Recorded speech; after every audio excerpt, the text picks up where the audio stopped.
Preservation Week is an initiative started in the American Library Association to help bring information to the general public about the best ways that they can preserve their treasured family items. And it's, it's something that we've wanted to try to do, especially within the preservation community, because generally we do get a lot of questions, but a lot of people don't know where to go to ask them. So if you're not in a location that has a large academic library with a preservation department, it can be tricky. So Preservation Week is giving people across the country, and in many cases around the world, a portal to get information that they might not otherwise be able to get easily. The Dear Donia column was started in 2013 as another avenue for people to get information. So just like Dear Abby is for, the broken hearts and the, terminally confused, Dear Donia is for those preservation questions that people have that they may not know where else to go to ask them. You submit a question either by going to the Preservation Week Facebook page, or you can also go to the Preservation Week page through @yourlibrary, and you can submit your question that way. Well, we get a lot of questions in regards to family letters. So we get questions about letters from the World Wars, so letters from soldiers on the front back home. How do we best preserve those? Because in many cases those are really unique and important items for the family.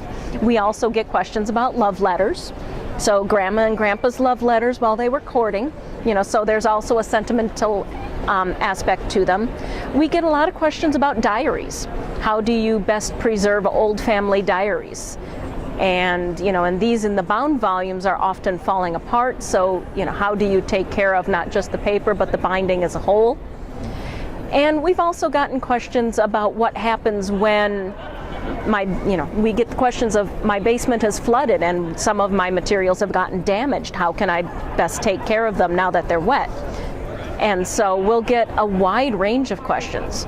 And then we also get the questions about mold, mice, bugs, and their relationship and interaction with our family collections. So it really is a broad spectrum of questions that we get. Well, there are actually two web pages for Preservation Week. The web page for Preservation Week through @yourlibrary is really geared towards the general public in terms of helping them find information right at their fingertips on how they can take care of their collections. So there's a big, essentially online library of resources for taking care of your personal collections.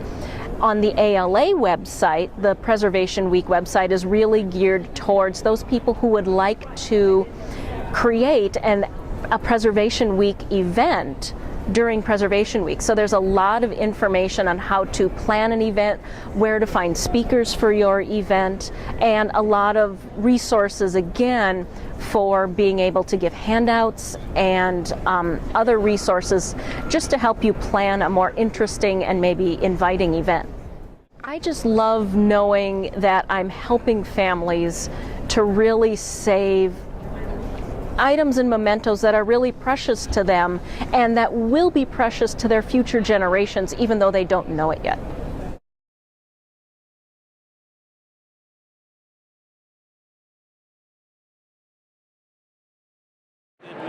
My exposure to Preservation Week began when I was an intern in the Office of Strategic Initiatives at the Library of Congress, and I worked with Bill Lafergie, who himself is a big supporter of Preservation Week and has